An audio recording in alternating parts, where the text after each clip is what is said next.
नमस्ते, मैं doctor Vishal Mukherjee, consultant surgical oncologist, Hope and Hill cancer hospital. नमस्ते, मैं doctor Sudeep Haldar, head and senior consultant, Hope and Hill cancer hospital, department of surgical oncology. आज हम जिस विषय में बात करेंगे वो है कार्सिनॉइड ट्यूमर। ये एक तरह का ट्यूमर है जो रेयरली उतनी कॉमन नहीं है कैंसर में हमारे शरीर में, पर ये शरीर के डिफरेंट पार्ट्स में ये कैंसर हो सकता है। जैसे ये लंग्स में हो सकता है, ये स्मॉल इंटेस्टिन में हो सकता है, ये पैनक्रियास में हो सकता है। ऐसा बहुत सारे ऑर्गन में ये कार्सिनॉइड ट्यूमर जैसी भी ये एक तरह का कैंसर है जो इन सभी ऑर्गन में हो सकते हैं। इस कैंसर में बहुत इम्पॉर्टेंट है इसको पैथोलॉजी से इसको डायग्नोसिस करना, अर्थात जहाँ पे ट्यूमर है वहाँ से एक प्रॉपर बायोप्सी लेना, और सिर्फ बायोप्सी नहीं, बायोप्सी के साथ आईएससी के इंक्लूड करके इसको पता चलता है जो ये कार्सिनॉइड ट्यूमर है। क्योंकि ये ट्यूमर अनकॉमनली पाया जाता है, इसीलिए इसको कंफर्म करने के लिए हमें बायोप्सी के साथ साथ आईएससी भी करना पड़ता है। और इस ट्यूमर में नॉर्मली क्या क्या सिम्टम्स होते हैं? अगर ये ट्यूमर लंग्स में हो तो हमें लंग्स के सिम्टम्स दिखाई देते हैं, जैसे खांसी, कफ, या फिर कभी हिमोप्टेसिस, मुंह से कभी खून आना। ये सब नॉर्मली सिम्टम्स अगर लंग्स में कार्सिनॉइड हो। अगर यही ट्यूमर स्मॉल इंटेस्टिन में हो और तो फिर हमें जो सिम्टम्स दिखाई देते हैं वो है पेट दर्द, पेन एब्डोमेन, या फिर ब्लीडिंग, कभी कभी पैखाना के रास्ता से काला पैखाना होना या फिर ब्लीडिंग होना। या फिर अगर ये ट्यूमर कभी पैनक्रियास में होता है तो फिर पेन एब्डोमेन, खाने के बाद हजम नहीं होना, खाने के बाद पेट फूल जाना। ये सब सिम्टम्स हमें दिखाई देते हैं कार्सिनॉइड में। नॉर्मली हम लोग ऐसे सिम्टम्स के बाद पहले ही सिटी स्कैन में नहीं जाते हैं, पहले हम अल्ट्रासोनोग्राफी करके उस जगह को खोजना चाहते हैं जहाँ पे ये बीमारी है। उसके बाद अगर हमें पता चलता है जो हाँ ये ट्यूमर है स्मॉल इंटेस्टिन में या फिर पैनक्रियास में, तो the next best investigation for carcinoid is CT scan. तब हमें एक सीटी स्कैन करके इस कार्सिनॉइड को देखना पड़ता है, जो वेदर इस कार्सिनॉइड को हम ऑपरेशन करके निकाल सकते हैं या फिर हम इसे ऑपरेशन नहीं कर सकते।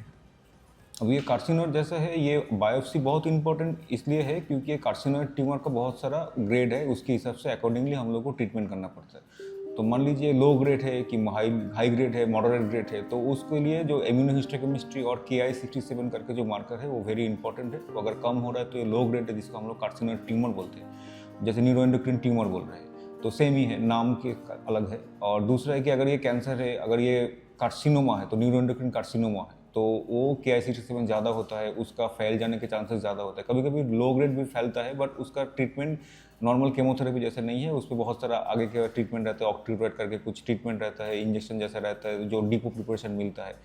बट मेन ट्रीटमेंट ये है कि अगर वो लोकलाइज रहता है, इवन कभी कभी हम लोग को ऐसे भी मिलता है कि इंटेस्टिन में कार्सिनोइड है, उसके लीवर में फैला हुआ है, तो उस हिसाब से अगर ये हम दोनों साइड एक साथ भी निकल सकते हैं, तो अगर दिस इज द पॉसिबिलिटी है तो हम लोग को ऑपरेट करके वो निकालना पड़ता है। एंड देन अकॉर्डिंगली जब बायोप्सी रिपोर्ट आता है कम्प्लीटली कि इसमें न्यूरोएंडोक्रिन ट्यूमर है कि न्यूरोएंडोक्रिन कार्सिनोमा है, उस हिसाब से हमको आगे का ट्रीटमेंट के लिए वो जानना पड़ता है कि उसके लिए आगे का कुछ ट्रीटमेंट चाहिए कि नहीं चाहिए। कभी कभी ये साइन सिम्टम्स जो जैसे डॉक्टर साहब ने बताया कि उसमें हम लोग को साइन सिम्टम्स देख के पता नहीं चलता है कि ये कैंसर है, नॉर्मल टाइप ऑफ कैंसर है कि ये न्यूरोएंडोक्रिन टाइप ऑफ कैंसर है, बट ये बायोप्सी हम लोग को पता चलेगा। और ये ऑपरेशन अगर हो सकता है, that is the best possible उपाय है इंटेस्टिनल जो न्यूरोएंडोक्रिन ट्यूमर है उस हिसाब से। और बाकी जगह में कभी कभी मेटास्टेसिस भी होता है, तो अगर ये न्यूरोएंडोक्रिन ट्यूमर होता है तो जैसे मैं बोला कि ऑक्ट्रीवेट, लैंडोटाइड, ये सब इंजेक्शन डिपो प्रिपरेशन है, ये हॉल्ट करके रखता है। ये बहुत दिन के मतलब ये देने के बाद भी हम लोग, ये प्रोग्रेसिव नहीं है बहुत, कभी कभी कुछ पेशेंट आता है जो ज़्यादा प्रोग्रेसिव कैंसर नहीं होता है, स्लोली प्रोग्रेसिव रहता है, तो उस हिसाब से ये दवाई काम करता है। कभी कभी अगर ये न्यूरोएंडोक्रिन कार्सिनोमा में कन्वर्ट होता है तो हम लोगों को केमोथेरेपी के बारे में आगे देना पड़ता है। तो उस हिसाब से कार्सिनोइड ट्यूमर ऐसा बहुत ज़्यादा कॉमन तो नहीं है, बट ये कोई भी ऑर्गन अफेक्ट करता है, कोई भी जगह पे हो सकता है। तो ये बायोप्सी बहुत ही इंपॉर्टेंट है, जैसे डॉक्टर विशाल ने भी बताया, जैसे मैं भी बता रहा हूँ। तो ये बायोप्सी एंड इम्यूनोहिस्टोकेमिस्ट्री जो IHC different markers is very important to diagnosis, because इसका ट्रीटमेंट नॉर्मल कैंसर केमोथेरेपी जैसा नहीं है, थोड़ा अलग से है। तो ये अगर ट्रीटमेंट इन्वेस्टिगेशन और डायग्नोसिस ठीक से नहीं होगा तो इसका ट्रीटमेंट हम लोग ठीक से नहीं कर पाते, क्योंकि कभी कभी ये बायोप्सी, अकेला बायोप्सी से हम लोग को पता नहीं चलता है कि कैसा है। तो उस हिसाब से इम्यूनोहिस्टोकेमिस्ट्री और आगे का कुछ मार्कर वगैरह बहुत इंपॉर्टेंट है। और एक इंपॉर्टेंट इन्वेस्टिगेशन है जो पेट स्कैन जैसा है, जैसे रोटानॉक्स स्कैन, उसमें ये उसके लिए स्पेसिफिक है। तो वो स्पेसिफिक इन्वेस्टिगेशन हम लोग को बताते हैं कि कहाँ पे ये फैला हुआ है, कि सिंगल एक ही जगह पे है, क्या है। तो पेट स्कैन जैसा और एक इन्वेस्टिगेशन है जो गैलियम पेट स्कैन या फिर रोटानॉक्स पेट स्कैन जो है, तो वो स्कैन जो बहुत सारी जगह पे अवेलेबल भी है, तो कभी कभी हम लोगों को ये चाहिए होता है। But basic investigation as already mention कि सीटी स्कैन ये खूब बेसिक इन्वेस्टिगेशन है, जिसको हमको बहुत सारा जानकारी मिलता है कि आगे का हम लोग को ट्रीटमेंट का प्लान क्या होने वाला है। और ये कार्सिनॉइड ट्यूमर इतनी जगह फैलने के बाद भी कभी ये लीवर में फैल गया है, स्मॉल इंटेस्टाइन में, या शरीर के दूसरे पार्ट में फैल गया, अगर हम इसे ऑपरेशन से जहाँ जहाँ ये ट्यूमर फैला हुआ है अगर हम ऑपरेशन करके ये पूरा ट्यूमर निकाल सकते हैं तो ये ट्यूमर का लेकिन बाद में कितने दिन सर्वाइव करेगा पेशेंट, इसका चांसेस लेकिन बहुत अच्छा रहता है। क्योंकि ये एक उस तरह का ट्यूमर है जो अगर हम ऑपरेशन करके पूरा निकाल दे सकते हैं तो फिर ये बहुत स्लो ग्रोइंग ट्यूमर है।